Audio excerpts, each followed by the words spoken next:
Okay, so this is part 2 of the article that I presented yesterday about the geodetic surveying. So in 1851, this is what this article says about how they went about their geodetic surveying and how they had to measure baselines.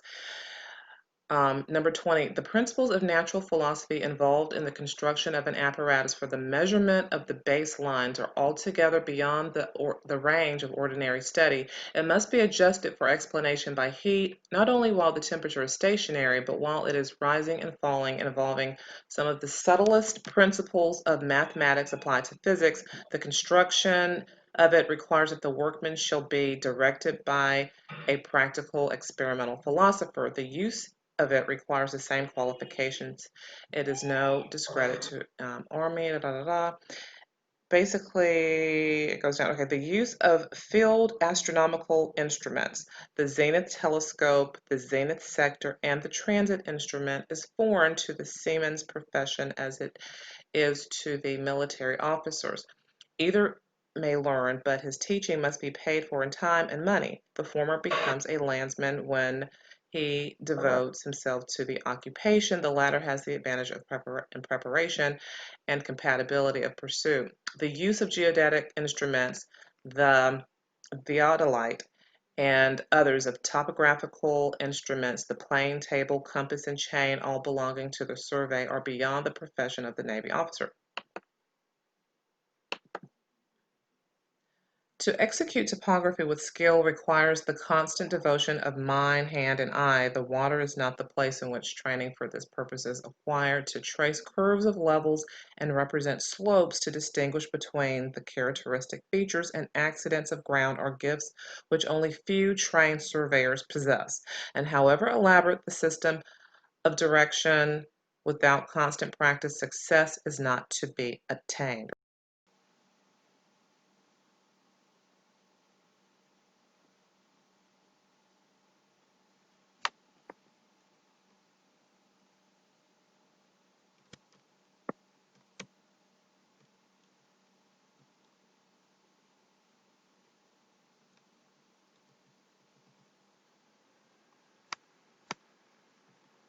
Geodesy is an application of mathematical principles which is out of the range of the usual studies in mathematics and natural philosophy.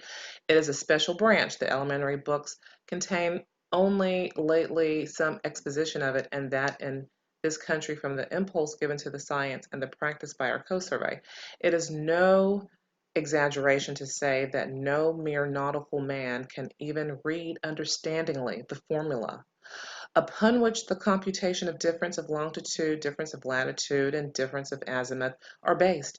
And if it were required that an examination should be held for aspirants to this branch of the Coast Survey, it is certain that the number would be very limited who would present themselves to this ordeal merely to explain, much less to deduce the formula upon which the computations are based.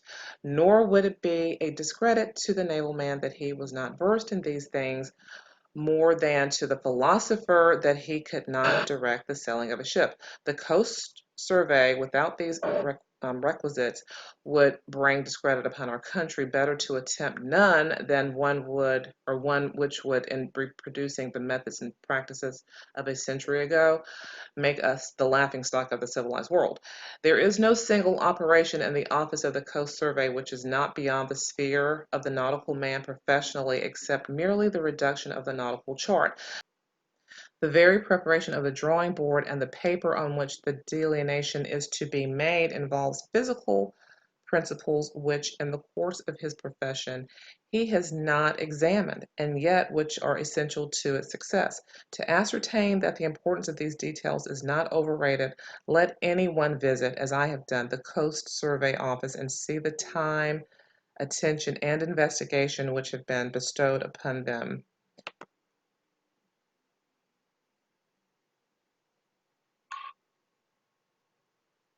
And the results which have been obtained if the land work were not executed and reduced by such methods. Drawing is an art requiring special devotion. Few officers of the Navy pursue this. On our own survey, even the nautical charts are chiefly drawn by civilians who are now, for the most part, actually paid from the funds of the Coast Survey or Surrey. Many naval officers who are considered accomplished hydrographers do not even attempt to execute these reductions. The chiefs of parties themselves consider it no disparagement that they cannot do the work of trained draughtsmen. It is nevertheless true that unless the person who directs these reductions is specially trained to do it or to it, that and has the taste of an artist, the work is inferior in its style and execution. Practice has shown that to make creditable reductions for publication, the direction must be placed with a person specially educated to it. It is a profession apart from that of the nautical man. The course of drawing at West Point forms some men adapted to such a position, but those who ranked high in the course of drawing desire time and study and close examination of the work as executed before being willing to enter upon its direction. To underrate the difficulties of a practical branch is common, nevertheless, undertake its direction. Then it says the whole business of engraving is beyond the profession of the Navy officer. Goes on, the whole process have been matured at the Coast Survey Office by the experience of the engraver themselves and the intelligent observer.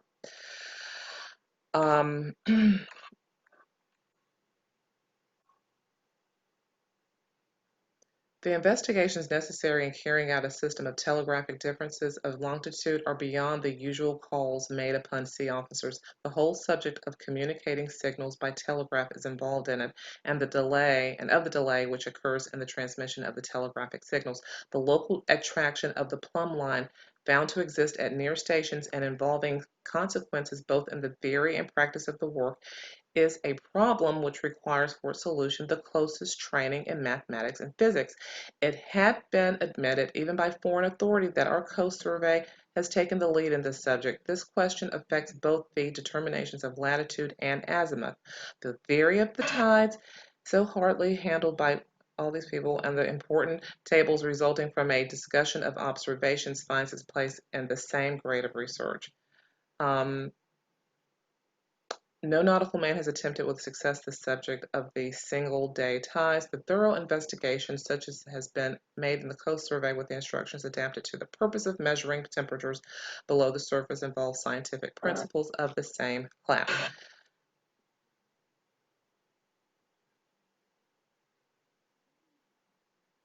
The Army officers educated at West Point would grasp at the observatory the nautical almanac.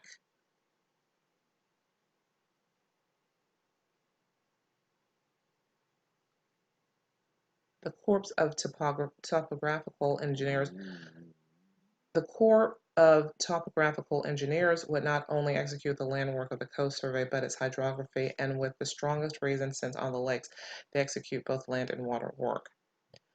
Basically, in a nutshell, this rigorous form of measuring, and then they have to use mathematical equations, they have to use physics. The reason that this was so complicated and so confusing even is because they are trying to base their measurements as if the curvature were there. The curvature is not physically there, but they have to account for it. So when they make those measurements and measure those angles, then they have to take a median, an average range that they have to account for curvature, which they say that they are measuring, which they're not measuring, and then they have to try to find some baseline from those angles. And the baseline, guess what, is always level, flat with the ground. And then they have to find the zenith, the vertical point. And this, no matter what the distance, and that's the thing, no matter what the distance, whether it's a shorter distance the land surveyors have to do, or if it's over water, okay, the hydrography, they are still basing these measurements on the baseline, which is level with the ground, and they're measuring the sea level, which is also level, okay? Level, it does not curve downward. They're not measuring curvature. And that is why it was so complicated for these men, these very brilliant men, to do any of the math or to be able to figure out this thing, because they were saying the methods are very unfamiliar, but not just unfamiliar, they were just wrong because it's based on a heliocentric model that does not even exist.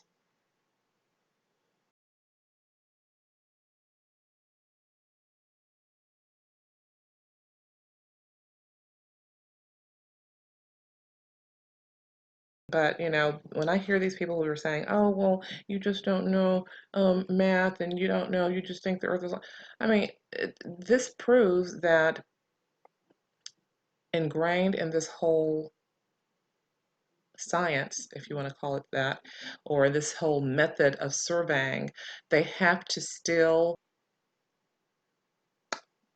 they have to assert the heliocentric model while still assuming a flat earth. Also, I found this article to be very interesting. This was dated July 25th, 1919. This article, New Outline Map of Country Made based on Lambert conformal projection as used in the war, shows errors in scale. Coast and Geodetic Survey announces completion of chart solving old problem, special interest in map. The United States Coast and Geodetic Survey recently announced the completion of a new outline map of the United States on the Lambert conformal conic projection scale.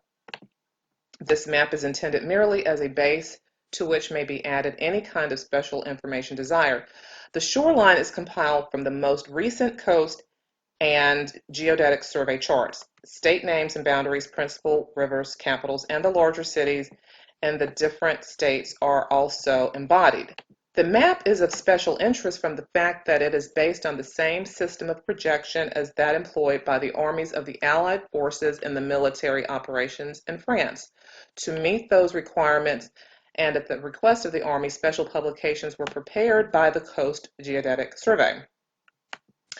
Many methods of projection have been designed to solve the difficult problem of representing a spherical surface on a plane. As different projections have unquestionable merit as well as equally serious defects, the announcement states any region to be mapped should be made the subject of special study and that system of projection adopted which will give the best results for the area under consideration. Value of new map. The Mercator projection, almost universally used for nautical charts, is responsible for many false impressions of the relative size of the countries differing in latitude, according to the survey statement. The polyconic projection, widely used and well adapted for both topographic and hydrographic surveys when used for the whole of the United States in one map, has the serious defect of unduly exaggerating the areas on its eastern and western limits. Along the Pacific coast and in Maine, the error in scale is as much as 6.5%, while at New York it reaches 4.25%. The value of the new outline map on the Lambert projection can best be realized when it is stated that it shows that throughout the largest and most important part of the United States, that is, between latitudes 30.5 degrees and 49 degrees, the maximum scale error is only 1/2 of 1%. This amount of scale error of 1/2 of 1% is frequently less than the distortion due to the method of printing and to changes from the humidity of the air.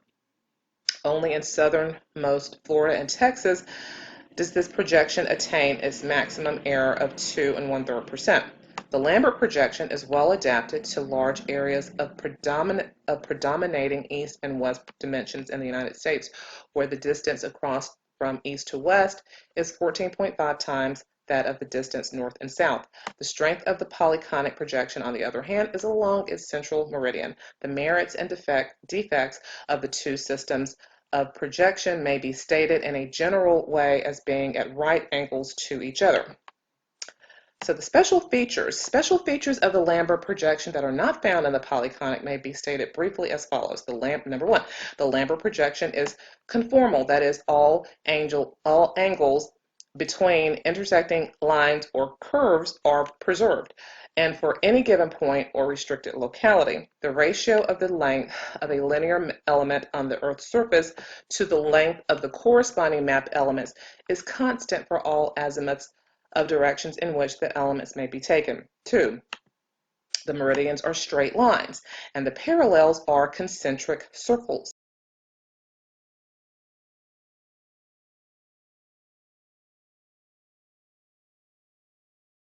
3. It has two axes of strength instead of one, the united parallels of the map of the United States being latitudes 33 degrees and 45 degrees, and upon these parallels the scale is absolutely free. The scale for any other part of the map or for any parallel can be obtained from special publication number 52.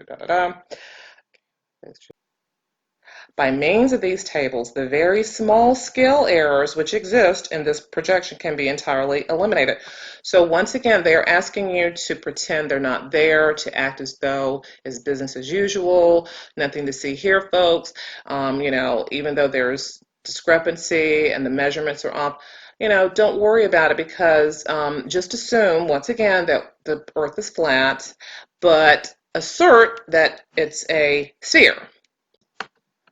The fact that the scale was wrong, no surprise there, because they are basing it on a sphere. Very convenient, huh? Okay. Okay, here is another great all-telling, not all-telling, but just a great article back in the archives. What I've really come to appreciate is when you look at these archives, they're just face value. Okay, if you just read it the way it's presented, there's no slant on it. Well, of course, there's a slant when it comes to, oh yeah, you have to assert the heliocentric model. But everything comes out. All the truth comes out. You let a person talk long enough, they're going to reveal themselves, okay? So all this time, people, ballers, heliocentric enthusiasts have been claiming, oh, well, the 8 inches per mile squared, that's something that flat earthers made up. Well, look at what I stumbled upon, okay? This is dated, this is a newspaper article dated February 9th, 1913. And let's see. Okay, here it is. So, the Sunday Star, Washington, D.C., February 9th, 1913. The Coast and Geodetic Survey. Okay, so when we start reading about the government bureaus, the Geodetic Survey, how they take the survey, the measurements, I'm going to link this in the description so that you can read this on your own, because I just want to get to the nooks and the crannies when it comes to the types of surveys they do and what that means as far as the measurement of curvature that we're supposed to see. Okay, so down here it says, the two duties for which the survey stands, coast and geodetic surveying, represent two necessary factors in the progress of this country. Without the coast charts, which are prepared and published by this bureau itself, the lives of those at sea would be much more endangered than they are at present. The work of making coast surveys consists of making soundings and otherwise determining the character of the sea bottom on the coast of this country and its possessions, thereby aiding navigation generally. The work of making geodetic surveys consists of making land surveys, which far exceed those of the ordinary city surveyor, for instance, in accuracy, and which cover in addition greater areas. So, and it says the principal means used in making geodetic surveys is triangulation, a method employed in surveying distances so great that small obstructions or the natural curvature of the earth would interfere. This process rests upon the geometrical proposition that if one side and the angles of a triangle are known, the remaining sides can be determined. The distances covered in this method run from 30 to 180 miles. So down here. So now they're talking about curvature of water. They're asserting that water curves, people. And an interesting point was brought out by one of the scientists of the survey in explaining the use of triangulation, in which he showed the necessity of securing some high point when any great distance is to be covered.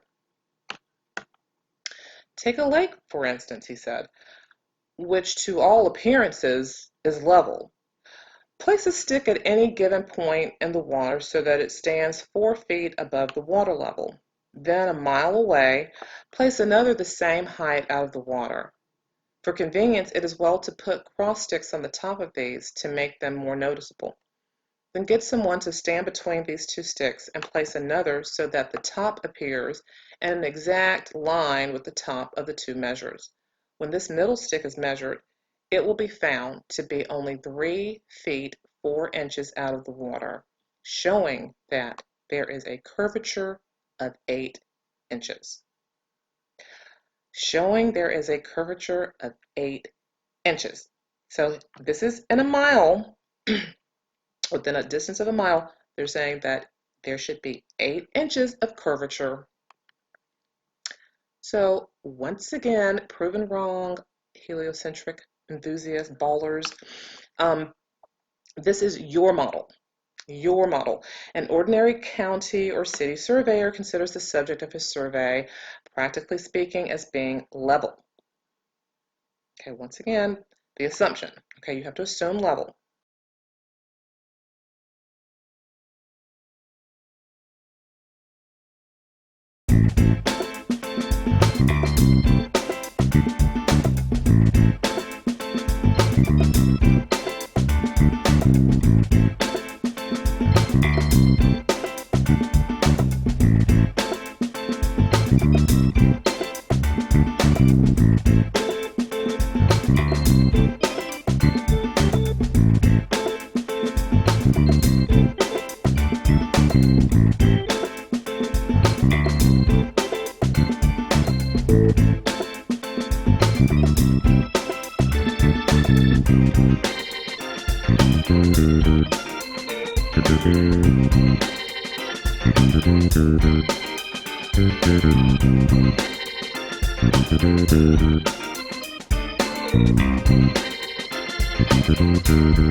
The engineer who was making surveys for the geodetic survey, on the other hand, takes into the consideration not only the fact that the Earth is round, assertion, but also that its continued revolution tends to make it egg-shaped.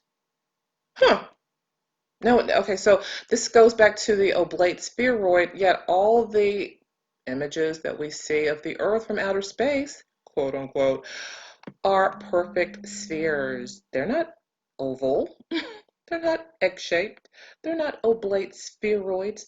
They look perfectly. So what? You're telling us that our Earth is really egg-shaped? And yet we're seeing pictures. All the pictures we see are perfect balls. Okay. Thank you guys for tuning in, and I will be back with you soon. Thanks for joining.